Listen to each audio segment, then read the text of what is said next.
a vision of seeing a world living in unity through love. Oh, you know we had to do it, right? Brother empowerment. It's been a long Helping brothers to break through without breaking. With international viewership.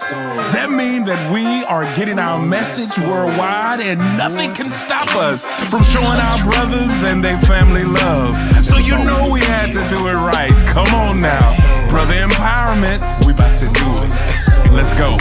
We love you guys. Come on, let's go, let's go. My brother hit my phone, said, bro, let's go, let's go. We gotta build a home, we gotta build a throne, somewhere that we can roam. Let's get these brothers up to start to build each other up. It's time for us to level up and power. Yeah, we stepping up higher from the fire that ignited from the heavens up. Now it can't expire, cause my brother's always checking up. Homie, put your blessings up, homie, never letting up. Homie said, call me if you need, and couldn't believe it. I finally found brothers that's healing, now I receive it. Cause they invited me to breathe in all of the meaning of the true brotherly love. Just what I needed, man, it's such a vibe to build with brothers through the struggles. Man, it's such a high to have them help you through your troubles, make you feel alive. Cause as they raising your spirits, you start embracing your fearless. You can't deny that you're clearing all the demons from your heart, wishing it from the start. To any brother that wanna step in and be a part, cause it's easier to do it together than be apart. Hope to be the beacons of light that can shine in the dark.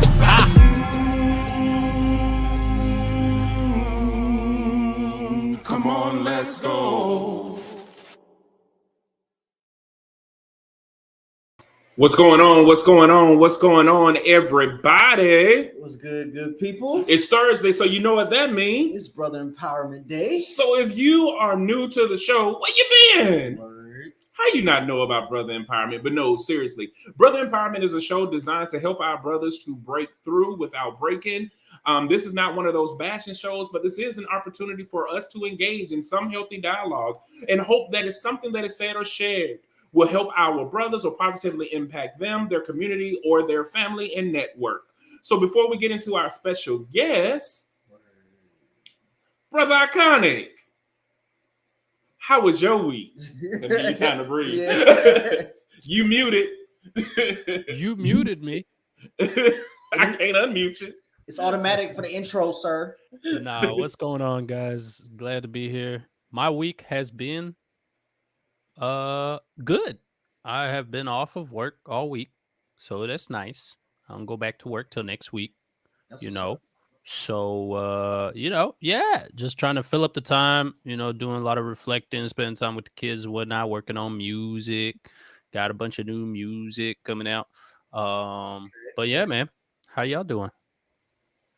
Man, it's work has been just giving me gut punches. I mean, since the start of the new year, work has really just been giving me the Tyson treatment for real, like prime Mike Tyson treatment. So I'm tired, but the week is coming to a close, so that's good.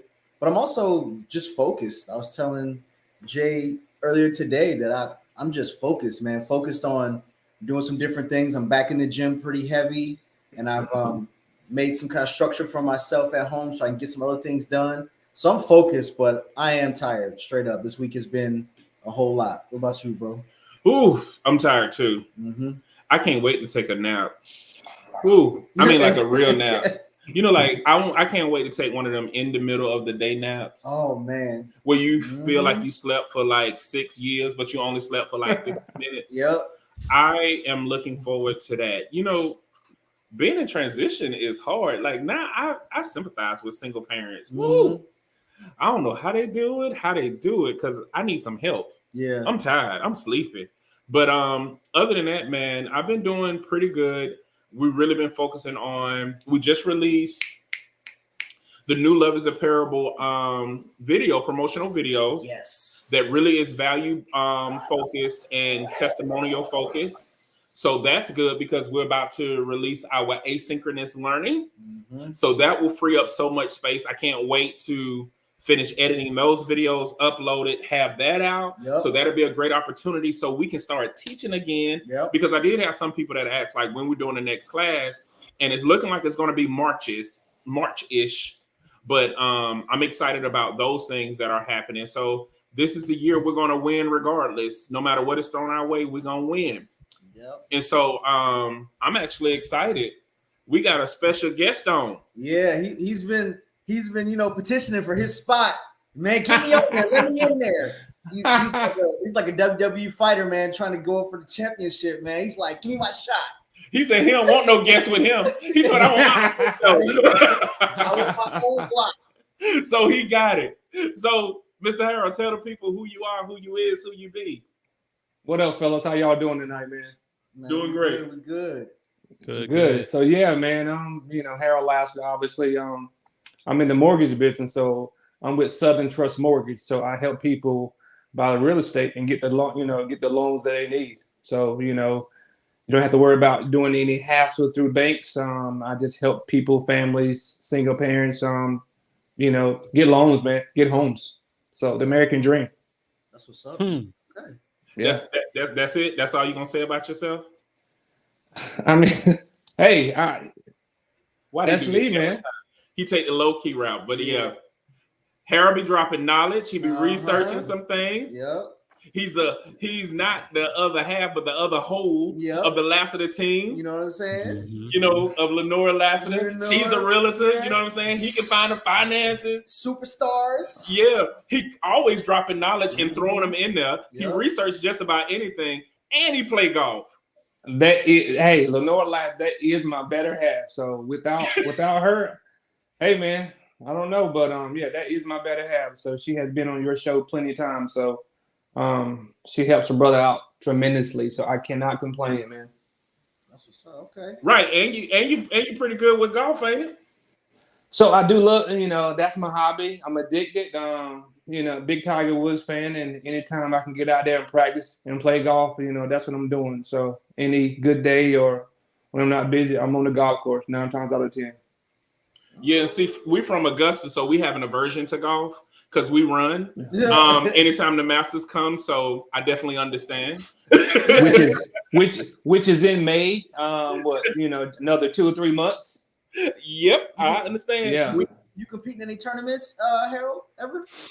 I play some, CGA tournaments, every now and then. But, I just, I'm an amateur, so I just like competing. But, I got like 3 different groups I play with. Some guys here in Fayetteville. I got some guys in Durham that I play with as well. And I got some guys up in the D.C. area where I used to live at. So, I got like 3 groups, that I play with a lot. Okay. That's what's up. Yeah.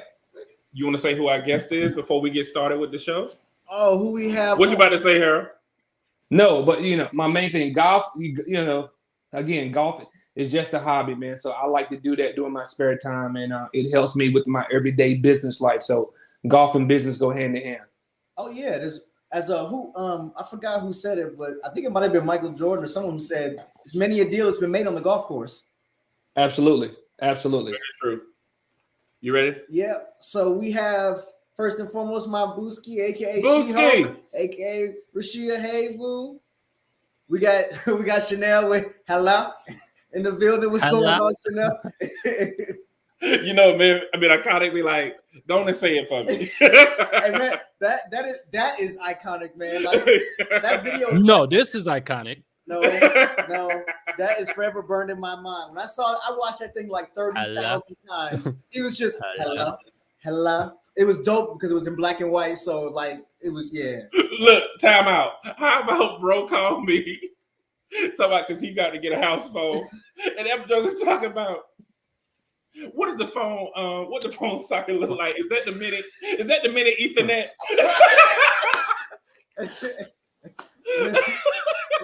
I was like, yeah, it is the mini Ethernet. That was funny to me, and I will never look at phone cords again or phone ports again. Basically, you know what I mean? I got one over there. I found one. I can't wait to get my house phone. Oh, I can't wait. But anyway, she said your hair is hairing. It's growing. It's getting there. It's getting there. So speaking of Miss Lenora Porras herself, there she is. What's going on, Lenora? Hey, Lenora. Got Rick on in the house. What's going on, Rick, bro? Yeah, he just took over. He did. That's literally what he said. Harold featuring Brother Empowerment. What's going on? In the building. What's going on, Africa? We got Christina Jones in the building. What's going on, Christina? If we missed you, please. Did we do Rick? I ain't. Did Yeah, we? we did. Okay. Yeah. If we missed you, please throw a comment there so we can shout you out. You know, we like interacting with the people. Yeah, Jason, I see you watching. Brianna, I see you on. And whoever else is on. Hello. Hello. Hello.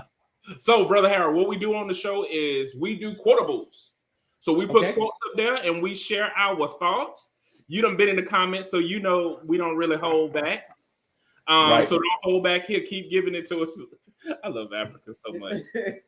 That's what we need to get on the show, Africa, because that girl is funny. Now that would be amazing. You ready? Yeah. Yes. Oh. The most difficult thing is the decision to act.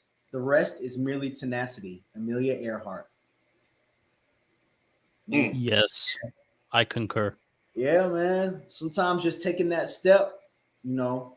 And I was talking about this.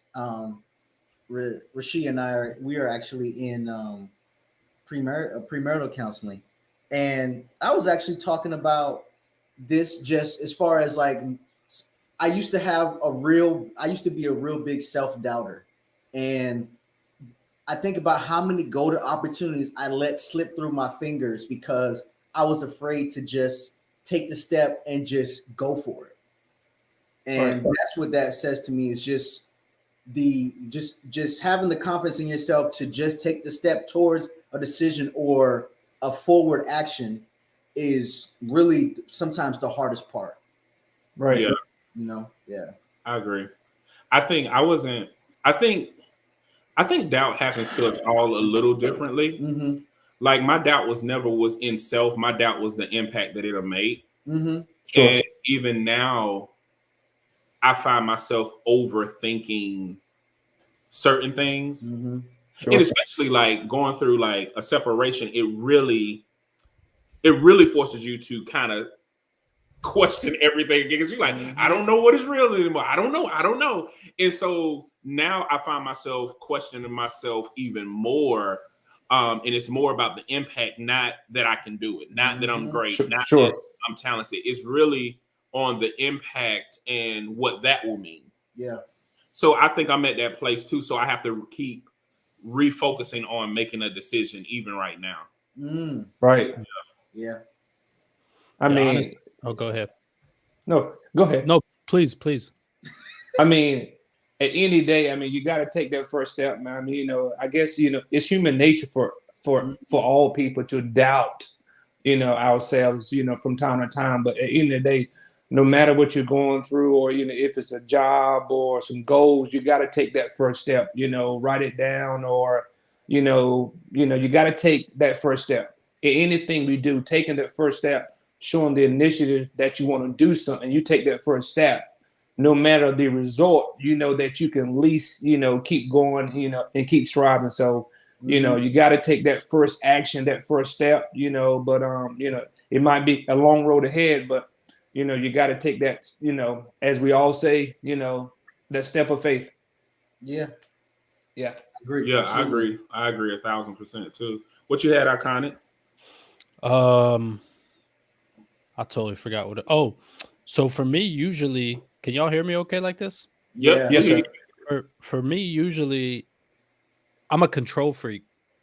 So any step that I'm about to take, I will think about all the possible scenarios that could likely happen if I take that step, good and bad. Most of the time I could do that real quick. And if it's like an easy act to perform, it doesn't take that long.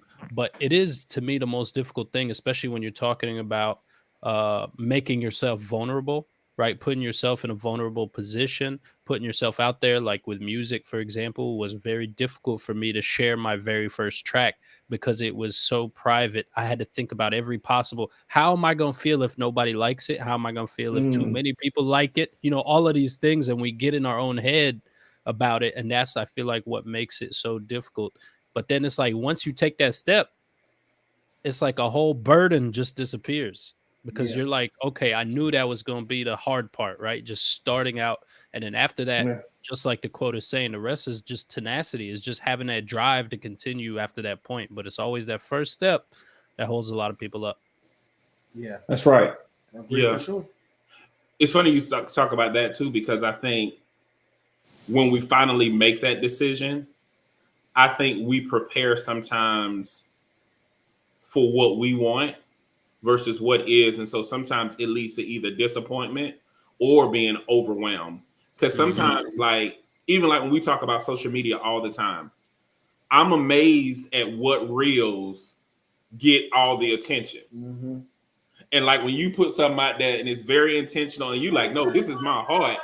You know, this is my heart. This is what I know is going to be dope. And people are like, no, it's not dope. 14 views.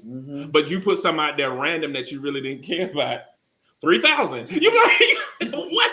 People eat it up. Yeah, so it's like, it's so weird to me how certain things like that happen because like, you don't know. And I think that that's the other part. So being vulnerable is also being just open. And I don't think we're as open and vulnerable as we think that we are. Yeah. And to that point, Jay, I just want to add for the younger generation, like I've been reading up about it consistently for a while, like the impact that social media has on the younger generation, right? And just to your point, like we put this content out and we get disappointed. As adults, we still get that disappointment, right? And then you imagine like the kids that got in their own head and finally decided to post this thing and nobody likes it and it destroys them because they're not ready for that type of reaction from the public, you know? Right. So, we got some comments. Let's see. Are you good, Harold? I think Harold try to fix his. Yeah, Harold, what's going on? We see you. Harold, you good? Harold, you good? I don't think he could hear us anymore, bro. Oh, okay.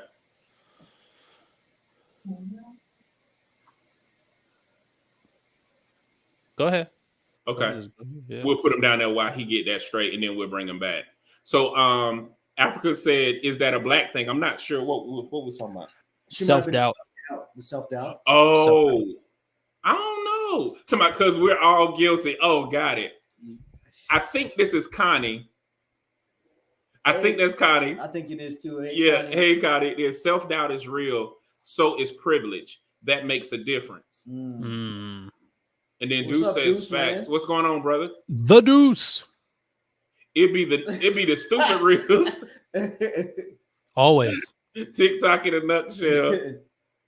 The algorithms play on our insecurities. Man. It's awful for these young folks. The suicide, among other things, is scary. Yeah. It used to be if you earn clout online, but now they're shadow banning, true, because so many people are using bots. Yeah. She's talking about, it's me. Yeah, you know what though? I think that it's so different now. Like, and they keep changing different things about it. So it does play on your insecurities in a sense of because some people think you're trying to be because of social media versus just being. Yeah. Like, I can't help that I am an artist and I do multiple things. It's not to be relevant. It's to put my stuff out there. And unfortunately, there are people who are doing it just to become some level of famous. But a lot of us, like, even, I don't think a lot of people understand, like, why even Iconic is putting his music out there. The music is being put out there for a reason. Right. Absolutely. And everything that we're doing is very intentional and is out there for a reason. And sometimes it makes you feel like, well, dog, people don't really want to be healed. People don't want to be educated. People don't want true togetherness. So it's a lot of different things that play with you at that same time, which causes you to really overthink every decision. Yeah. Right. Yeah, I agree, man. Yeah, Africa. And Jay, I don't even think it's networking, it's marketing. What you about to say, bro? I was just gonna say I don't even think it's necessarily, and I'm not saying this is the case across the board, but I don't think it's necessarily people don't want to get healed. I think it kind of goes back to what Deuce was somewhat talking about, what you were talking about, right? Like, it's made, they do it intentionally, right? They don't want people to see that stuff. So most people probably don't even see it. Yeah.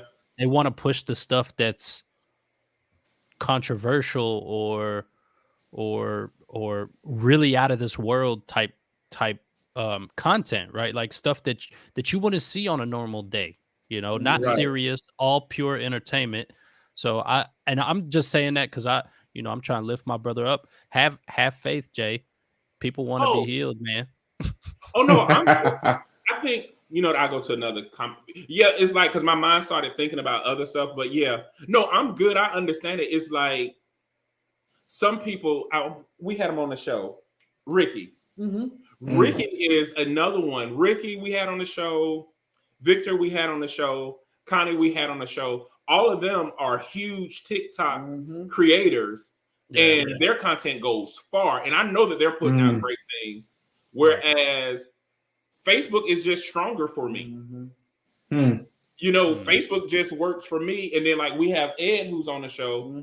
He can put something on LinkedIn and he goes viral. Yeah. It just wow. You know what I mean? So it's like you can't figure out what the rhythm is because people were saying like people put out these videos. This is the way to go viral, and you be like, I didn't do none of that, and we went viral. Yep. And Ed does the same thing. When he posts, it's very intentional. It's all long, and guess what? People, boom. Yeah. So we like, what is the formula? I don't think there is a formula. I think it's just time and opportunity happens to us all. Right. Yeah. Say that again, bro. Yeah. Yeah. Timing and opportunity. He said, if it's not violent or embarrassing, they want you to pay. Man, yeah, that's Instagram almost in a nutshell for real, especially as the algorithm kicks in. Well, the reels is the thing now, though. Oh yeah. Y'all ready for the next one? Yes, sir. Got it, bro? Yeah. You cannot escape the responsibility of tomorrow by evading it today. Abraham Lincoln. I like that. Yeah. The two words that instantly pop into my head with this quote are procrastination and avoidance. And as someone who used to be a huge procrastinator, like this speaks to my younger self. And then the avoidance part speaks to me probably about 10 years ago, up until probably about 2 or 3 years ago, just facing things oftentimes or pretty much is the best way to do it. And then a lot of times you find out that it's not as bad as you thought it was going to be.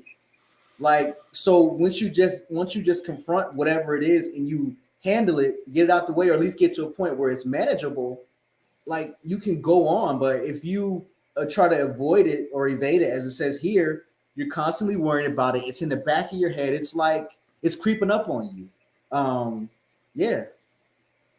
Which is almost like doubting yourself even before you get into the situation. So obviously, if you doubt yourself prior to going into any situation, the outcome probably is not going to be what you want it to be. But obviously, if you can go in with a little bit of faith, and the outcome still may not be there, but it may not be as bad as obviously going into it with a positive mindset. Yeah. What you got, Iconic? I don't know why, but this quote made me think about. I hope I'm not gonna hurt anybody's feelings here. Please, I don't mean it that way. But the very first thing that popped in my mind, man, is bad fathers. Bad fathers in that they, from the ones that I've, known or came across or whatever.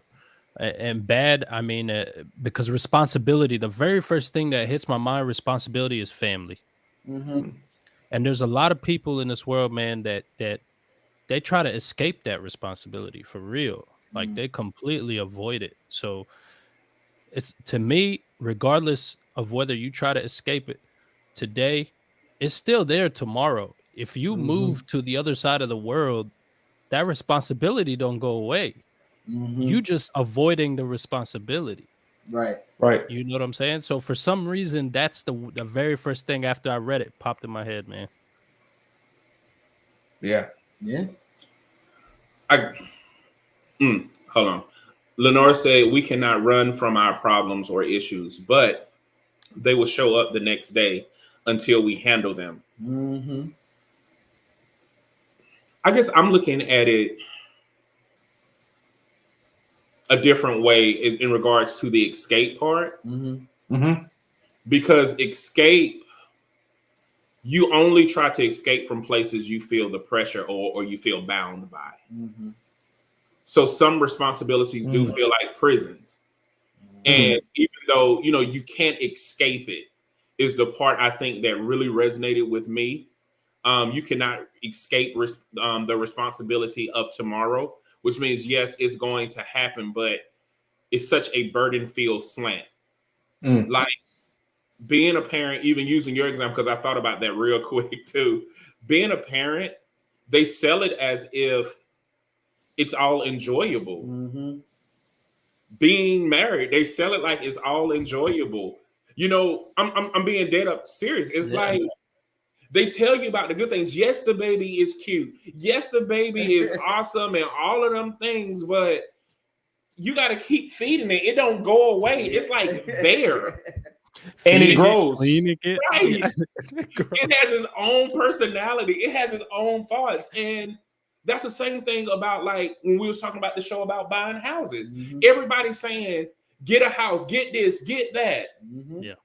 But am I responsible enough to handle that stuff? Exactly. It's not fun figuring out how to cut your grass. It's not fun paying for the roof. Nope. It's not fun having to paint your house. It's not fun having to buy a microwave when the dough fall off. It's not fun buying a new refrigerator. That junk ain't fun. Right. So when I'm thinking about those responsibilities, you do want to escape from that. I feel like sometimes we want to just hang up the towel, but we can't. Right. Yeah. Because we got to get through the day, because even though I had to pay for the refrigerator today, I don't have to pay for the refrigerator tomorrow. Yeah. And at least the food get better. So it's one of those things where it addresses, in my opinion, the burden of responsibility. Correct. Not necessarily accepting it, whether or not it's yours. It's the burden of it. Mm-hmm. And then I also think about social responsibility. Mm-hmm. How people don't want to do what's right, or how it's so easy for us to give up on something in a moment's notice. Yeah. For whatever reason, I'm not feeling it. Yeah. Oh yeah, I'm gonna be there. No, I'm not gonna do it.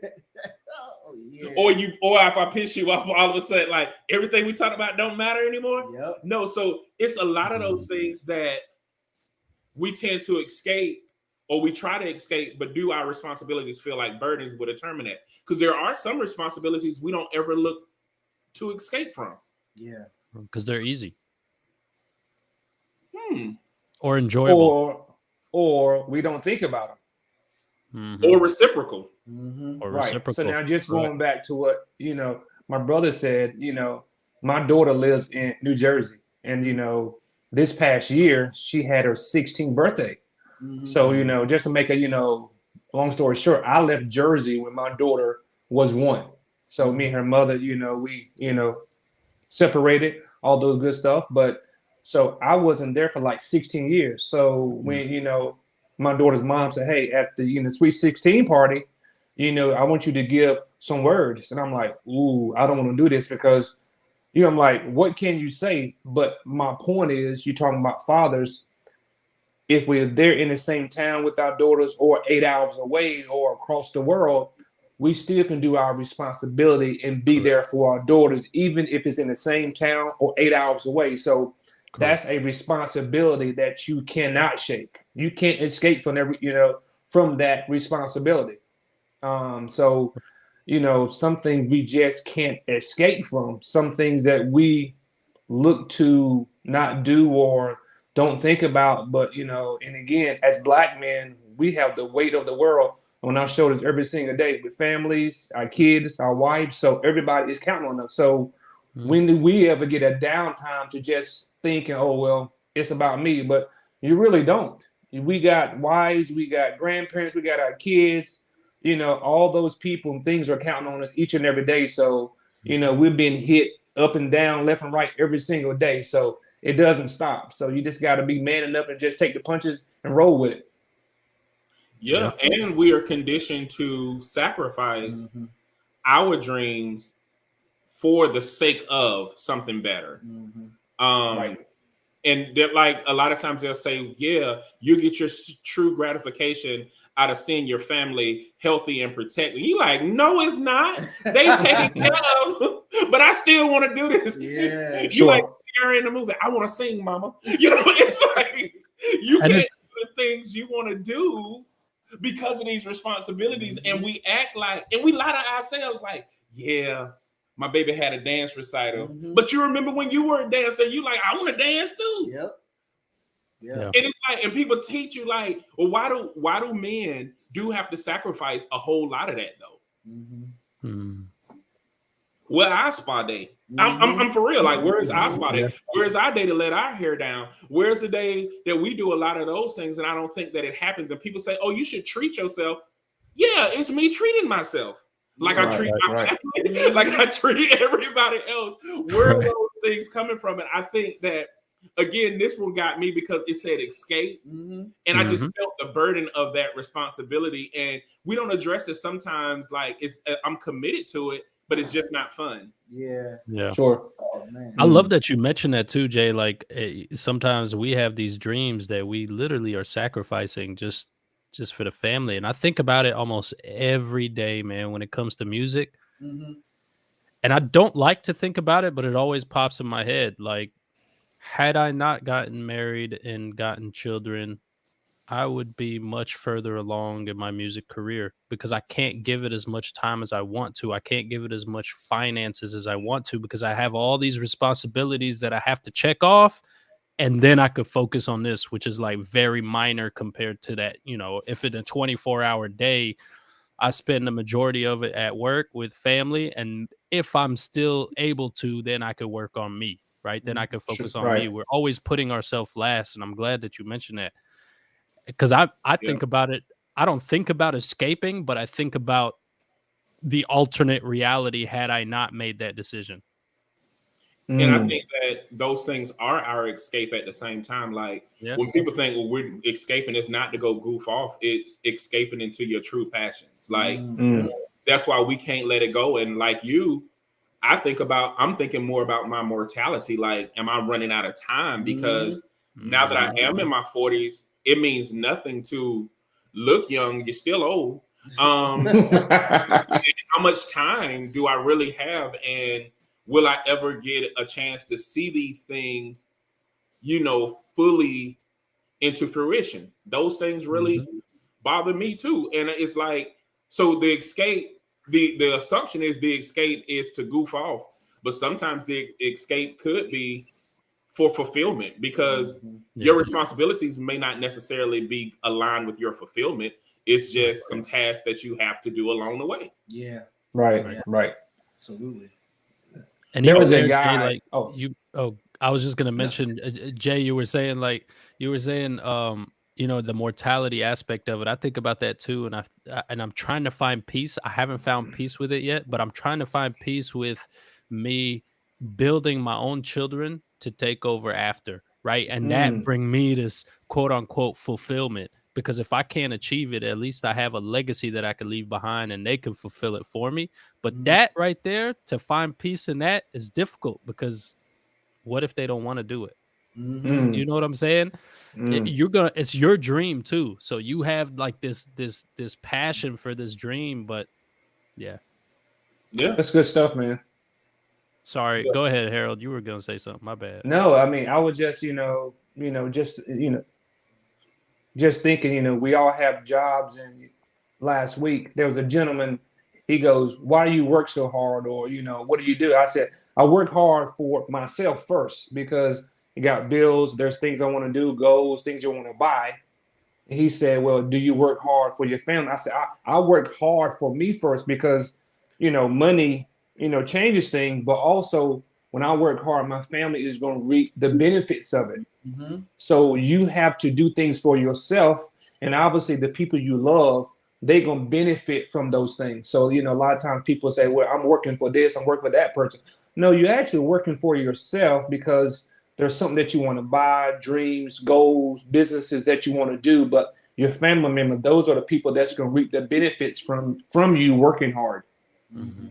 Yeah. Africa said, I work in the mortgage industry. I've never seen like this. I'm not sure. But people think they can sell drugs. Is that what you're saying? Yeah. And then Lenore said they having a conversation. She said, yes, y'all do. Black men catch no break. Work harder just to prove yourselves. Yeah. Mm-hmm. Oh, look at that. What's up, Mo? Hey, Mosef. Mizghund. Mizghund. Yep. Vacation. What is that, Christina? What's a vacation? That's a word in the dictionary. What's a vacation? It's a thing that we dream of. Yeah. To escape responsibility. I haven't been on a vacation in so long. I'm just like, man, that would be so nice. But then I was telling Jay and Ricky, I've actually mentioned a couple times, I don't even know where I would go, where I'd want to go. And if I could take a vacation, I don't even know where I'd want to go. I don't even know. Go to bed and go to sleep. I'm gonna do that wherever, but still, He's been That's ball. I need to You're figure gonna out. fall asleep in that chair in a minute. Man, No, but I was gonna say something. Black men aren't the only one that don't catch breaks, y'all. I agree with that. That's similar in a lot of immigrant cultures. Right. Wherever that family unit is foundational, men don't get no breaks, man. Even with my father growing up, me and Jay, I think we're just talking about this maybe earlier. I can't remember if it was Jay or somebody else, but like my father was barely home when I was growing up because he was working. We just had this conversation like 30 minutes ago. Oh yeah, see, right? Like he's just not home because he's working and taking care of his family. So I just wanted to, throw that little because we talking about black men don't catch no breaks. We don't catch no breaks either, man. But your dad ain't African, so yeah, I know. I mean, that kind of proved and disproved. And this is another thing we don't talk about. Like, really, when most people talk about black, they talk about it's really non-white. That's color. People of color. Yeah, there you go. Like non-white. Like, because I think all of us understand a sense of community and things like that. And I think that the luxury of being able to evade those responsibilities if we just look at the history in America, that responsibility was never given to any other minority group but one. Somebody can literally breastfeed their kids, raise their kids, but the people that's doing all of this, that's giving them the breast milk, that's providing the food, that's showing them how to do stuff, wasn't even considered human. And so that's why I think we literally work like a dog because we were treated like one for so long. And that's what we're trying to escape sometimes. Like, I put my feet up? Yeah. Right. How warped is that though? That's crazy. Y'all not even human, but you can breastfeed our kids, cook our food, like, you know what I'm saying? Like, they just wanted to reap the benefits, man. They just wanted to reap the benefits. That's all.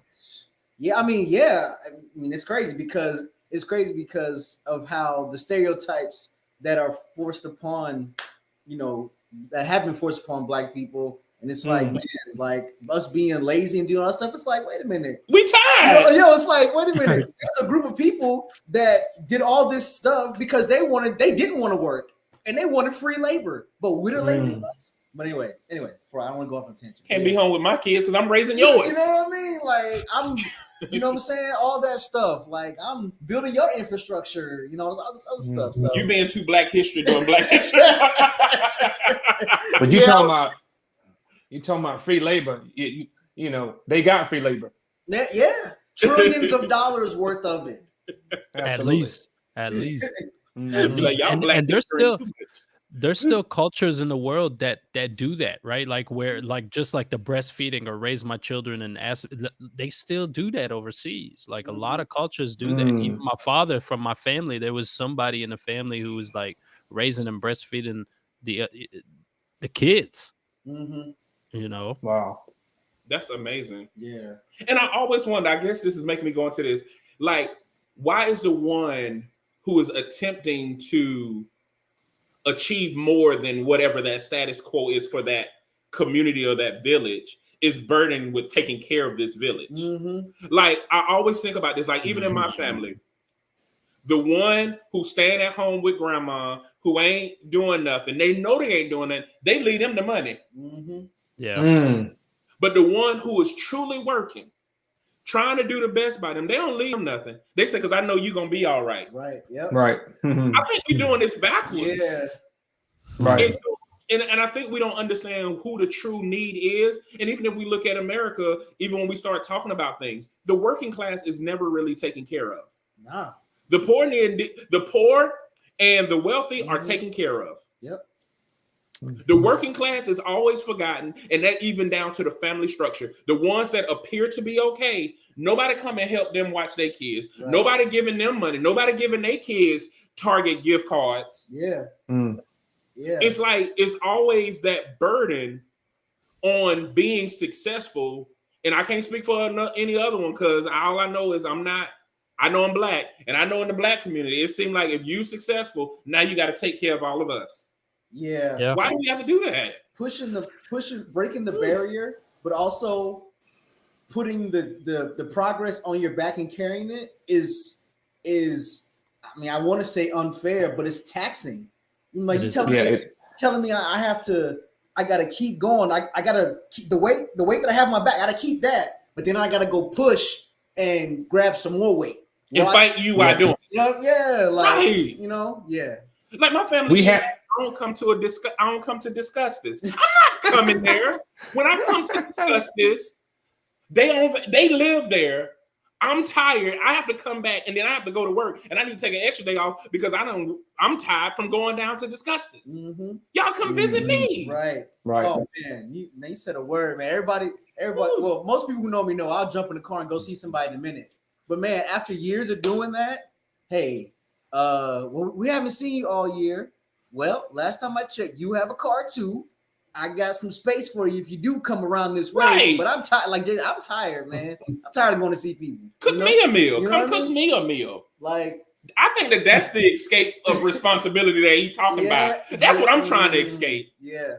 It's hard out here in these streets. Yeah. Yes, it is. Oh, but what you about to say, Harold? In this ghetto adulthood life, it's just ghetto. No, I was just saying, man, we had this discussion, the other day about black athletes. And, a lot of us think that they should give all their money to the black community. But I'm like, who makes money just to give it away? They were talking about, Michael Jordan, why is his shoes, they got to be so high. I mean, he don't really have no control of the market, per se, but we never complain about, the Microsoft, the iPads, all those other expensive things that we pay for. And we never criticize their CEOs of the money they make or the money that they sell these products for. But the black athlete, we just want them to give their money to the black community all the time. Nobody makes their money. Nobody works hard just to give their money, So, yeah. Yeah. It's some of the things you're like, oh, hold on. And even like taking care of the family, that whole concept that Jay was talking about, like that's very prevalent in our culture in Egypt.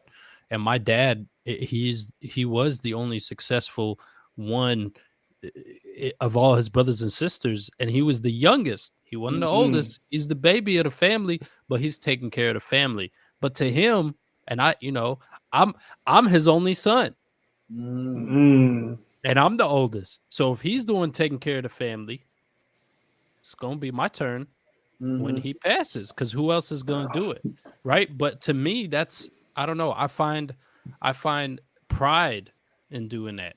Honestly, it's a burden. Yes, it's a burden because it's another. Now you're talking about 150 more heads that you have to feed. Thankfully, the exchange rate. Thankfully, the exchange rate from dollar to Egyptian pound is ridiculous, right? So like $5 is over $100 over there, but. You still, it's another burden that you got to take care of. And all I'm saying is sometimes people find pride in that and they enjoy doing that. Again, that's where it goes back to why we don't escape or feel like we need to escape some responsibilities, is because we might enjoy doing them. There's something that, hold value to us and we don't want to escape it. It doesn't take away from it being a burden though. Right. Sure. I agree with that. Yeah. And let me see, somebody about to say it. Adulting is ghetto. We agree. That part, yep. And then Lenora said, some cultures are raised like that, Ahmed. I met a family like that from the Middle East, and they believe that too. But even in the South, they're like that. Like, Right. it falls on somebody. If somebody has to do it, it's like, because my brother, the one above me, Rodney, is the most successful one, and he's burdened with having to take care of everybody. That's why I try my best not to ask him for anything. You know what I'm saying? Because I see what he's doing, and people, I try to take pride in it because my mom did that too. And I just didn't like it. I didn't like it. We had the big things at the house. Everybody would come over. My mama would be burdened with cleaning up that little old house after everybody left. They keep on, you know what I'm saying? We sacrifice so much. I get it. But I don't have pride in that no more, because I'm realizing that when I lay my head down now, I also have a responsibility, and I know I'm getting spiritual too, but I got a responsibility to the Most High. And did I do everything He told me to do? And that burden is a whole lot heavier, in my opinion, than to meet the expectations of my set, association, community, village, or family. And so that's what's happening. Like, and I'll say this. When people find out about me and my wife getting a divorce, so many people talk to me, and Harold was the first one. And I told Lenore this just the other day. You're the only man who told me not to leave my kids. Single man. Everybody else was like, just leave the kids, let the wife handle it, and everything will figure it out in court. You was the only one who didn't say that. But I couldn't rest like saying, okay, I just give my kids up. People were okay with that. There are certain things that people are okay with. Just like there are people that tell me, well, you need to stop doing Love is a Parable and focus on you. Well, if you know me, doing Love is a Parable is focusing on me. If I don't do Love is a Parable, I literally will die. And so people don't understand that, because that's the only thing I heard God tell me to do. And so it's so frustrating, because there is a responsibility that we owe, and every person has a purpose. And Dr. Miles Monroe said this: the cemetery is the most wealthiest place because there's so many people dying, not reaching their maximum potential. I don't want to add to that status quo. And sometimes I just feel like we're doing that because we're pressured to abide by these unwritten, spoken, or cultural norms or societal paradigms that imprison us. Right. Whew. Yeah, yes, rich blacks, period. The pressure, and they're Illuminati. I heard. I guess rich blacks don't work hard; they sell their souls. Exactly. That's some people tell it. Lenore Lassiter, the only thing that's fun is shopping and vacations. Grateful I can do both and also help who I can. Yeah, and I'll say too about taking care of the family and stuff like that, and that pressure, like. Like Jay said, if you're successful, especially if you're one of the only successful ones in your family, no one, thinks about what you need or thinks about taking the pressure of being successful or striving for success off of you. So why do I want to then turn around and take care of other grown, able-bodied people? Like that doesn't sound like, that's not fun. That's not no, and I get why it makes sense to me why some people, I used to think that people who were successful and they distance themselves from their family and their family's expectations were, I was like, oh man, why they do that, man? That's their family. No, like sometimes you don't want any parts of that. And it's like, okay, it's unfortunate that you think that I am obligated to help you guys, you grown people, but no, I'm not. Right. I'm not going to take care of all my responsibilities that I may have for myself, family that I created and this and that, and then jump over to you and say, all right, well, what do you need now? Like, I'm not going to do that. You know what I'm saying? Right. So I tell people do that because like, it's a lot. And then if you do crack under that, or you know what I'm saying, you need a respite from that. Like people are like, well, what's wrong? Like, why are you going so hard? Well, wait a minute. I have all these expectations, all this stuff that people just were okay throwing on me, So Yeah. I love the fact you use respite. Yeah, that just popped in my, That is like amazing. Come with the vocabulary. that just popped in my head. I was like, I can use that there. But yeah. But no, You smart. Don't say you ain't got time for this rigmarole. now you gonna have to stop me in my track. Oh man, that is so true. And people come to you and say you gotta do it. Yeah. Well, that's your sister. Mm-hmm. That's your brother. That's your cousin. Well, you only got one mama. You know what I'm saying? They do stuff like this and they pressure you in it, and you like, I only got one life too. Mm-hmm. Yeah. And you see why I understand why it's grumpy old men now. Mm-hmm. Because they sacrifice all their life for ungrateful people. Yep. The same people who want to throw the expectations, say you got to do it. Why you ain't doing it? Yeah, exactly. It's like, well, you could do it. Well, nah, I can't do it. Well, wait a minute. So you know what I can do, but you know what you can't do, but you know what I can do. Oh, you okay. food stamping. Food stamp for me. You food stamping. You getting $2 on the dollar, but you can't help me. Help other people. Right. How about that? Yeah, man. That's why you have to grind for yourself. Mm-hmm. I agree. At all times. And the people who you love, your wife, your family and kids, those are the ones who are going to benefit from it. But nobody works for other people. You work for yourself, and the people that you love and care about, those are the people that are going to benefit from your hard work. I mean, that's just plain and simple, in my opinion. Y'all are we really gonna try another quote? Because this one took us somewhere. Yeah, let's go. I don't even know if we're done with this one yet. Are we even done with this one yet? Because I was gonna add something. See, I don't think.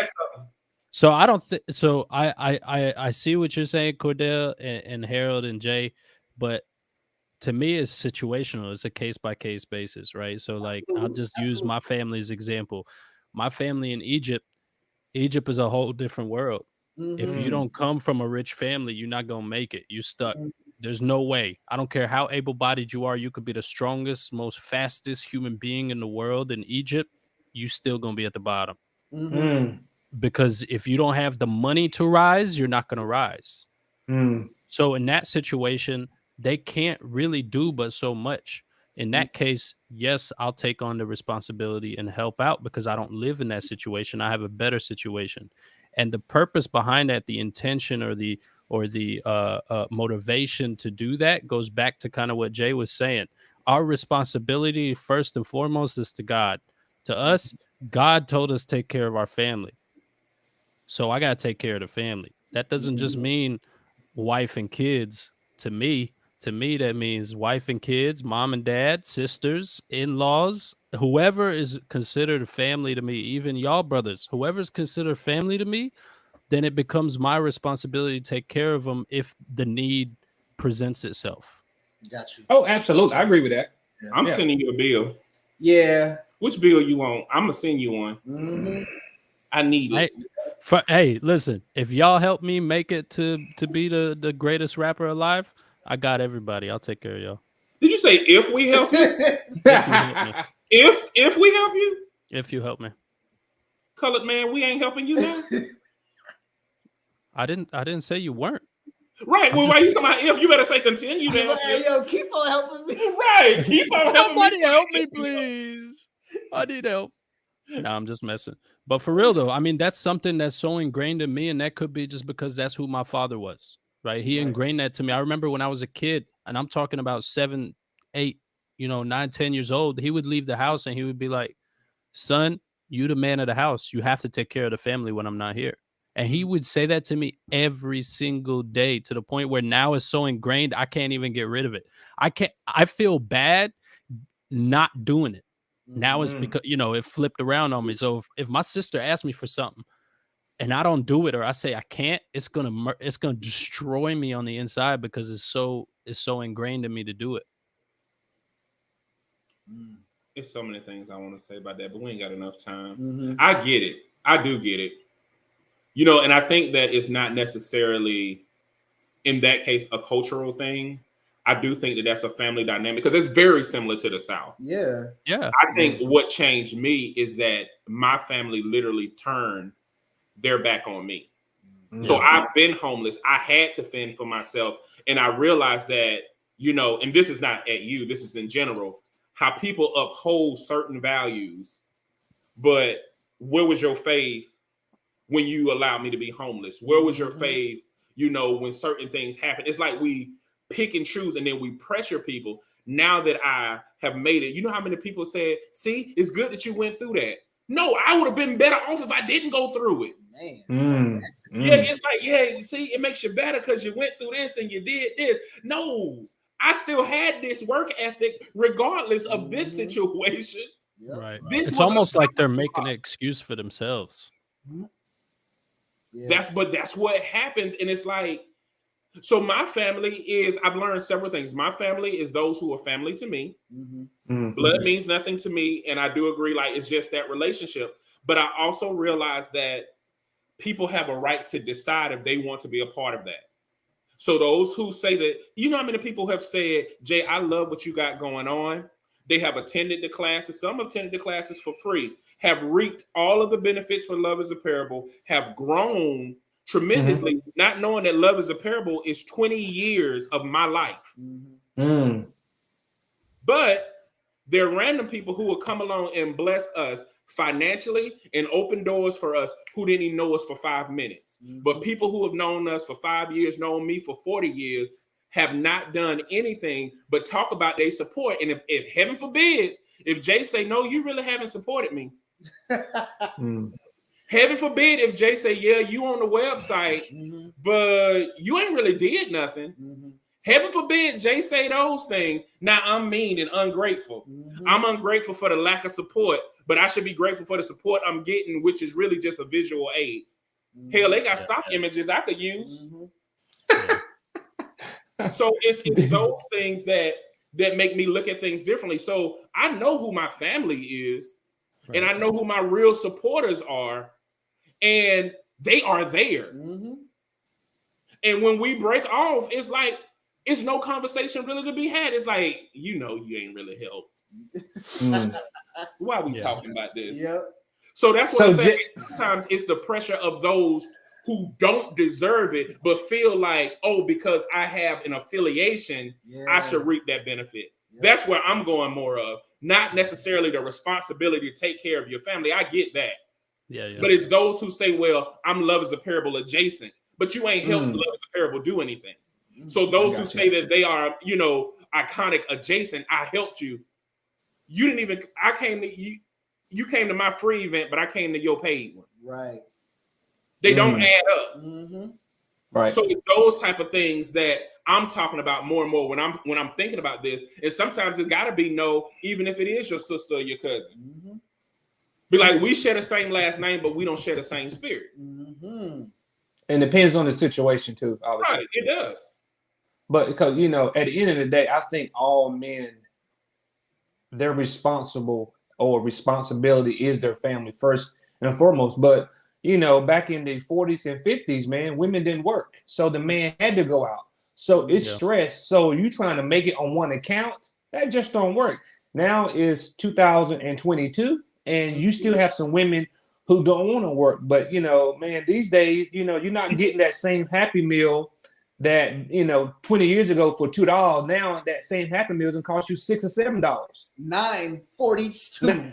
$9.42. So, you know, it's just different times. So, you know, when you trying to tell your wife, hey, honey, you ain't got to work no more, and, you know, you got $100,000 salary, that ain't going to go far in 2022.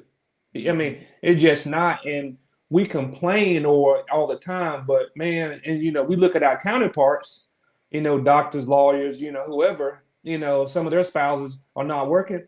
But, again, generation, they have the money, the resources, the assets where their loved ones, their wife, can stay home because they have the money. They're not wanting for it. So, again, responsibility, you know, going back into culture, we just wasn't afforded the same opportunity, and the resources, money is just not there for us to do that like some of the people in some of the other cultures that we see do it every single day. Right. Generational wealth is a hell of a thing, man. It's a hell of a thing for real. Like, I see it so much. Like, even in Egypt, we have the same thing. Like, the top families in Egypt are all generational wealth. And then I compare that to like my family. We never had wealth. We've been poor farmers since day one. Like we haven't been able to really rise beyond that. Like it's crazy. And those same people with their generational wealth be complaining. Like what y'all complaining about? Yeah. Daddy gave you the seed money. Mm. You didn't have to buy the house that you live in. You ain't got that mortgage, that car payment, that whatever. You know, that's what generational wealth. But that's what we got to build. We have to build that. Not only that, it's a mindset that we have to change. Because, you know, each and every day, you know, I'm dealing with the mortgage services. I'm doing my life insurance. And, you know, some of our parents wasn't taught the value of life insurance. Mm-hmm. So we got our counterparts. Little Johnny, when he was born, his dad or grandparents took out $1 million policy of whole life insurance. Now, just going back to what, you know, my man said, iconic. By the time little Johnny is in, you know, going to college, that $1 million worth of whole life policy, now you got $2 or $3 million. Mm-hmm. So now $100,000 college, that's paid for. Now little Johnny got a $60,000 or $100,000 he can put down on the house. So now he ain't got no debt. So he can take $40,000, $50,000, pull from that life insurance policy, you know, start a business, all those things, man. So, you know, it's a mindset that we have to change and really just focus and settle down and see what we have to do. The average Black family, you know, again, does not have a financial advisor. Mm-hmm. Right. So, you know, some of those things we weren't taught, but we look at our counterpart, they all have financial advisors. Hey, here's how you do this. Here's how you grow your money. When you retire, you got $2 or $3 million in the bank that you can live off on. Yeah. So, you know, not saying that we have to be like everybody, but it's the mindset. How can we transform and how can we put some things in place that when we're gone, our legacy, our kids, our grandparents, the grandkids, like my man said, iconic, we can leave a legacy, we can leave some inheritance to. But until we change our mindset, it ain't gonna work. It ain't gonna work. Yeah. I think also returning back to that village mindset, like even from a Southern perspective, even from a scriptural standpoint, certain people, even if we use the iconic, why are we using iconic a lot tonight? Mm-hmm. If we use the iconic, you know, tribe of Israel, everyone who was part of the tribe had a responsibility. Mm-hmm. Mm-hmm. One of the ones that is often overlooked was the tribe of Dan. Mm-hmm. Dan's responsibility was always to be the lookout person. Mm-hmm. So whenever there was a lack, Dan would let the front of the group know we're losing some people. Mm-hmm. And the tribe of Dan would run to the back of that tribe to whoever's in the lack, and they'll be around them to let them know you're not alone. Sure. People are running away from what they were created to be. And some people are trying to redefine who they are and going against their grain of who they organically are, and it's creating an internal war that's causing them to repel against everybody, and they're not taking time to figure that out. So there are some people right now that can truly be connected and help, like for instance, help Iconic. There are people who have connections. Mm-hmm. Yeah, I agree. On bigger stages. But guess what? They like, no, he got to do it like I do, like I had to do it. Mm-hmm. But he not you. Right. And you're not a great rapper like he is. That's why you're working in marketing or something like that. Like, it's a reason why some of those things happen. Everybody is not the same. Mm-hmm. But if we definitely not together, the things that we could do if we truly operated that way. Yeah, bro, you said a whole thing. I was just talking about this exact situation with Mo the other night, and we were talking about, because again, we never had generational wealth, right? So we got to do everything ourselves. And we was thinking, like, how do I elevate this music thing? Well, I'm gonna need money. And he was like, well, ask this person, ask these people. And he mentioned people that were close to me, like family friends, stuff like that. And I was like, nah, that ain't gonna work. Because that concept of village concept does not exist. Just like Jay was saying, like, if you go and ask them, I feel more comfortable going and ask somebody I don't know for money, like a bank or something, than my own, kin. And that doesn't, we've flipped the whole village concept completely in reverse now. Now we don't even go to the village. we go outside the village because the village don't want, or we have this assumption that the village is not really helping. But I think it's an accurate assumption because we've left that concept way far behind. And I fully agree, Jay. Like I always look at it too. Like we talk about this a lot, but not here. But I've talked about it with other people. Like the Jewish community. If you look how the Jewish community was destroyed on the brink of complete destruction, and they built themselves up again to become one of the most powerful demographics in the world. How did they do that? How did they amass that money and that wealth and that power and that influence? Because they used the village concept, right? They would, if the father was a doctor and his brother was a lawyer and his sister was a blah, blah, blah, and his kids grew up, he'd be like, you have to go to your uncle, you have to go to your aunt. This is who we're only going to give money to our circle. So the money stays in here, in this village. And we elevate ourselves, and they did that. But for some reason, we don't know how to do that. Right, and we ain't gonna do it. But we turn around conversation. People get mad at the Jews because they got money, they have power, they have voice. I mean, how can you get mad when, like you just said, they stood together, they put all their resources together to generate this wealth? So I mean, how can you get mad at that? I mean, those things are.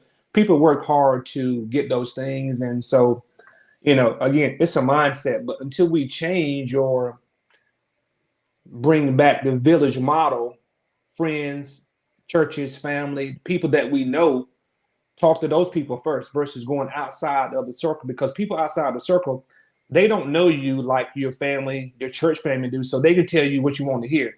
The people that you love mostly, they can tell you what you need to hear and the resources. So, that village model is very important.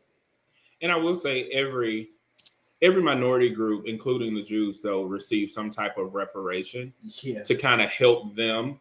And they still get that. We don't get that. Never have. So I never heard of that before, honestly. Yeah, they do. It's at a certain age they get a certain amount of money.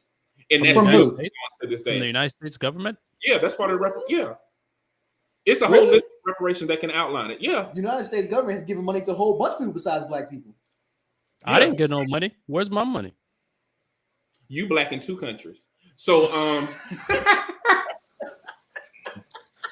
Jay, I haven't heard of that, man. It is. It's a reparation that they still get. Wow. Japan still gets a reparation as well. There's a whole bunch of them that get reparations. We don't get them. And then immigrants who come to the country, they get actually tax breaks and financial assistance to get established here. We didn't get that either. I don't know. You got to ask your daddy. I wouldn't. Why are we getting cheated, bro? Why are we getting cheated? Is it because we came from Africa? They don't give those things to anybody immigrating from Africa, probably. It's Africa. You got to ask your daddy. He might have got something. It might have not been anything to him. Like, that's your change. But yeah, there are things that are in place to help everyone except the black population. And that's just historically true. And we do inherit a lot of things. We inherit not only debt, but we inherit the tenacity to survive. We are one of the most tenacious out of the world. They have been doing studies at Oxford trying to figure out why our race has not died out yet. So it's things out there that show that we can persevere almost through anything, but there are also opportunities that are not fair. So when we start talking about equitable opportunities, these are the things that we're talking about. Like sometimes I get it because some people do want privilege, but some people just want the playing fields to be even. And we don't get all of that. Still, even today, as a black nonprofit leader, I am still looked at as a crook. And I have even negotiated contracts where they try to offer me $2,000 where they just gave another company $30,000 and a sheet, and all they had was a sheet of paper proposal. So these things happen. I still have where you have people who try to tell me who ain't go to school, who don't work in the field, to try to tell me about what I've learned. So it does happen all the time. And these things we still have to contend with. And these are some of the responsibilities. So it's like, do I take the $2,000 Or do I take the $0 and, you know what I'm saying? Yeah. So guess what? You take the $2,000 and make them wish they would have gave you $30,000. But you take the money, but at the same time, you know that you're getting shortchanged, and it's easier to take those responsibilities because it's not like people, the ones who say that they support you, they ain't really supporting you like that. Yeah.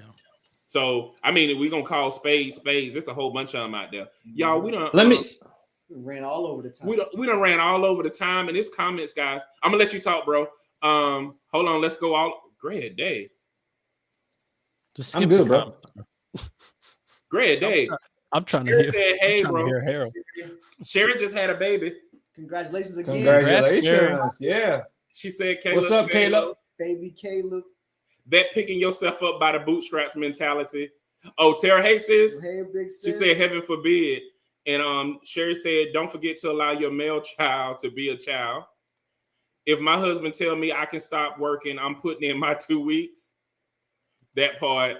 You can stop working, honey. Oh. Roderick, big dog. You heard it here. This is exclusive. You can stop working. Big dog. We got proof. And to your comment earlier, Harold, Africa said the blacks with financial advisors have to deal with them stealing. Now that's something we could talk on too. Like I disagree with that, but anyway. Great points, Harold. You got support. We got another Sarah on, bro. Hey, Lakeisha. She said, say so. Girl, I know you're serious, but I'm rolling. Hold on. Let me see. I'm going down some more comments. Oh, and the Jewish community still keep money in their community, echoing what you said. Okay, yeah, Africa came up, but didn't Jews get reparations? And then she's talking about and is. Blacks ain't got. You can say that. You can say that. Where? What's wrong with that? Get Africa on the show. She going in the comment. We're going to get her on when she get back from California. Yep. They do give money to immigrants. Absolutely. Yeah. Everyone has gotten boost. Andrew Jackson got rid of everything Lincoln did. They've done a bunch of give but take away later stuff to black people throughout history. Now they just don't give nothing. I was actually studying about I was actually studying why they now have Hispanic white or Hispanic black. I didn't know when they bought. Was that the Louisiana Purchase? What was it when they got part of Mexico to make the other part of the state? What was that purchase? I can't remember the name of it. It wasn't the Louisiana Purchase, was it? Well, whatever purchase it was, one of the agreements were because they saw how blacks were being treated at the time, they wanted to be treated as white. So they got the label as being white, but wherever there were Hispanic and black schools, they said that they were already diverse and didn't give them more funds. So because it was white and black school. So now they're fighting to say, no, we need our own ethnicity. And so it was an interesting study. And I was like, I never paid that any attention. So the desire to achieve privilege in America has caused a lot of us to evade our responsibility. Because a lot of people are just tired of being broken just for the sake of being broken. I don't mind being broken, for something I'm working hard for, but why do I have to start 6 feet behind the start line just because of the color of my skin? Yeah. Right. Yeah. I agree. I was just arguing with somebody about that point in Fuquay. Good old racist Fuquay. You know you're Hispanic, Ahmed. You're not African. Positive brother, shout out, Chico. Harold, this is an opportunity where we shout out brothers that are making positive contributions to our society that normally don't get recognized. Okay. Who you got? Who you gonna shout out? Who I got, man? Oh man, my dad, man. My dad is my role model. He laid a good foundation. So to me, that's my role model, man. Showed me what's a good thing. He showed me what not to do. And talking to a guy who has, raised up in the hood, got out of the hood, never been in no trouble, can go back to the hood, see my boys, hang out with them, and just still be who I am and don't do as they do. And just so, a lot of times, we just have to be thankful for the parents that we do have each and every day. And, our parents are or did the best that they could do. So, you know, for me is, you know, my dad and my uncles and my family, man. So I'm a, you know, as the only child, I'm a very thankful guy. So yeah. And they can cook. Yeah, my mom, and she loves to cook. Ooh, That's what's up. She loves to cook, and I love to eat. So, but yeah. Nothing like a home cooked meal, man. Yes, Right, each and every day. Oh yeah, yeah. Who you got? Iconic. I want to shout out the brothers that still have the village concept in their mind and they're doing that. Really shout out to the brothers that really take care of the people in their circle, man, the people that are part of their village, because that is hard to find.